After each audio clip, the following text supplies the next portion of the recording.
Welcome back to SnowRunner, guys, and today we are going to be looking at a mod by John Hot Rod that once again pushes the boundaries of not only what we have seen before with modding, but what we have seen with console-friendly mods. Now, the mod in question is the 66 Short Side Custom, and it comes with 3 different versions of the truck. There is the diesel, the supercharged, and the twin turbo version. Now, what's cool about these is the fact that, yes, I have removed all of the hoods so you can see all 3 different engines, but you can still go through and swap out these engines individually if you so choose. But what's cool about it is he also included 3 different variations that come with each different engine as default. So let's go ahead and build a diesel version first to walk you guys through a lot of the customization options, and then we're going to take this thing out for a drive and see what it's all about. Now, one of the coolest parts about it is the fact that once you've got all of your performance customization done, you can actually decide what kind of bed you want to run on this thing. And in terms of like customization freedom, that is huge. So right here you have a fleet side bed. You also have the step side bed. You also have vintage Baja fenders. And then you also can swap those out for stock fenders as well. There's also different types of molding that you can run, of course, on the fleet side bed if you chose to go that route. And you also have a fleet side bed insert. So let's actually swap this one out for the fleet side bed. And I'm going to do probably the black accent molding and the bed insert. Look at that. Oh, that is nuts. We can also throw the vintage Baja wide body fenders up front. And interior wise, whoa! Gage's Classic, Gage's Resto Mod, and Interior Resto Mod. Hold on a minute. So you're telling me we can have a classic interior or a Resto Mod interior? What? Dude, no way! That's insanity. You can have a aftermarket modern steering wheel or like a retro steering wheel, and no way, look at the screen. It actually displays a virtual like digital boost controller. That's, again, totally mind-blowing, next level. There's the classic interior, and you can really do whatever combination of these things you want. You can do the stock interior with the modern steering wheel, or vice versa, or both. I mean, it's all entirely up to you. I think I'm going to run the aftermarket steering wheel in this one, but you can also run a roll cage in here if you would like to do that as well. Like, good God, there's so much you can do. So much you can do. I'm going to go with the Resto Mod gauges. And now we're going to actually go back to the upgrades, and we're going to do the Baja Runner diesel spec. And we're also going to do probably the Trail Run. Well, no, I want to see what it does with the Baja Runner 8-speed. Now, Baja Runner spec active suspension, that looks incredible. Also, look at that freaking suspension work. That is wild. You also have the King of the Hammers suspension, which is the indestructible Trail Runner suspension. Look at all these options. There's a slammed one.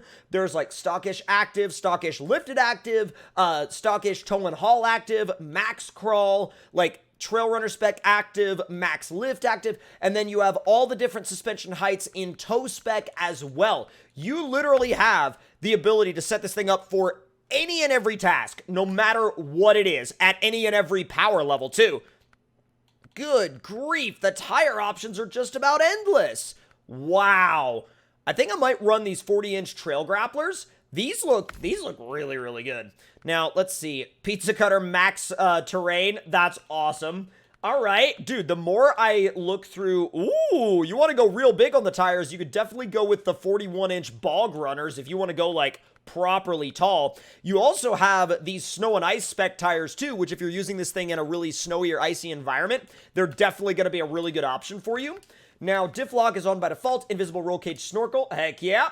We've already gone through the bed and body customization. We've already gone through the interior customization. Bumpers-wise, though, let's see. Stock front bumper, stock rear fleet side bumper. That looks really good. But how does it look without it? Because I want to make sure... Oh, that looks kind of...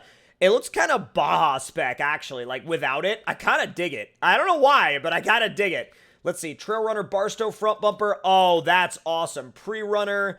We'll do the shift rear bumper and the Barstow front bumper. Now, let's see. Engine. We've got the diesel engine. There's also the lower LSX engine block. But here's the crazy part about that. If we put the LSX block in there, we could throw a supercharger on top of it or a twin turbo kit on top of it. The level of engine customization is literally mind-blowing beyond compare. It's so wild. Now, for this build, we are going to leave the diesel in it. But let's see. Use the diesel version of this truck for the correct engine sounds. That makes sense. Okay, so that's why they're separated like that. Now, tow and haul options. Obviously, you have all the hitches you could ever want, including gooseneck hitches and extra truck weight in case you wanted to go that route, but we're not going to do that. We're not going to do that mainly because this is, once again, more of like a Baja build. Now, oh, this is interesting. So let's see. Headlights. We've got modern LED headlight, 10,000K extra bright white. Let's do that. Vintage Racer headlight tape. Yo, that's awesome. You can, what? 9,000K bright white light, 3,000K warm light, and 5,000K white light. So you can not only change the color of the headlights, but the actual warmth of the light itself. Let's see, repair and goodies. We'll do just the max spec for that. Off-road gear. Whoa. Pre-runner auxiliary bed insert. Wow. I'll have that. I will absolutely have that. Wait, hold on. What do we also get with this? Trail Runner Enduro rock sliders. Trail Runner Fleet Side full cage. Oh my god. Truggy bed? You can truggy this thing too? Insanity, bro. Absolute insanity. I cannot believe how far he has taken the customization on this truck. Let's see. Wheels-wise, we've got the barricades. We've got chamber beadlocks. We've got, let's see, HVN beadlocks. Hubcap Steely. Hutchinson beadlocks. Those look incredible. Let's see. Machete beadlock. Mojave beadlock. Race 101s. There's your Method race wheels. Stock 4x4 Steelies. Turbomac HD beadlocks. And Walker beadlocks, which once again are Walker Evans racing wheels. I'm going to go with the Methods. I think the Methods look awesome on this truck. Now, designs, what? Oh, dude, that's so cool. I love these race-inspired designs. They look so good on this truck.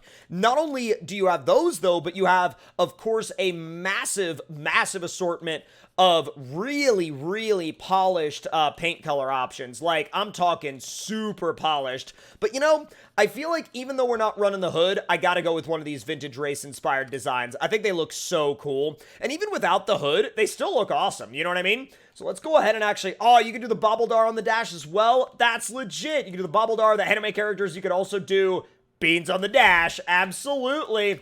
Oh, bro, I cannot wait to take this thing out for a rip on the track. Let's fire it up. That diesel spec version sounds so good, by the way. And once again, if you're wondering how to, like, get access to, say, for example, the supercharged engine sound or the twin turbo engine sound, just make sure you use, that respective version of the truck, and it will come with the right sounds. So let's head over to the racetrack.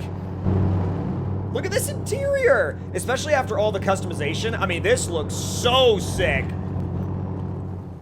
And it's really fast, but it's not over-the-top fast. I mean, oh, that steering speed is, like, right on, too. Let's see how the suspension works. It's definitely just a hair stiffer than I thought it was going to be, but at the same time, that's not, like, a complaint of any sort, and I'm sure it'll actually make it super responsive once we get it out onto the racetrack itself. Yo, look at that. Look at the way it just digs in and turns. That is incredible, dude. It's got a lot more grip on the pavement than I thought it would as well, and it's very easy to drive.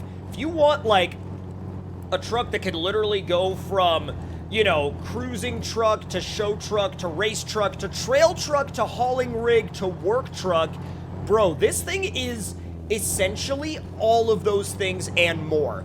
You really couldn't run out of options. I don't think there's any way that you could run out of options with this truck. I mean, eventually you might, but it's gonna take you a while.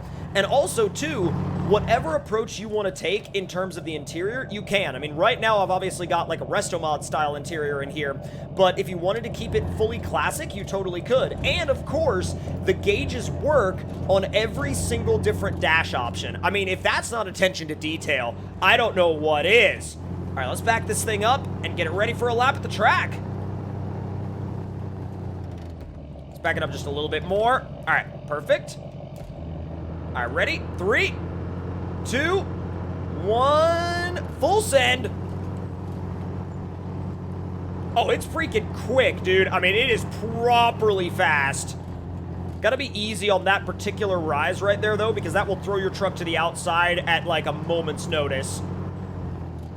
Dude, this thing absolutely floats, though. This is usually a little bit of a harsher landing, but this thing took it amazingly well.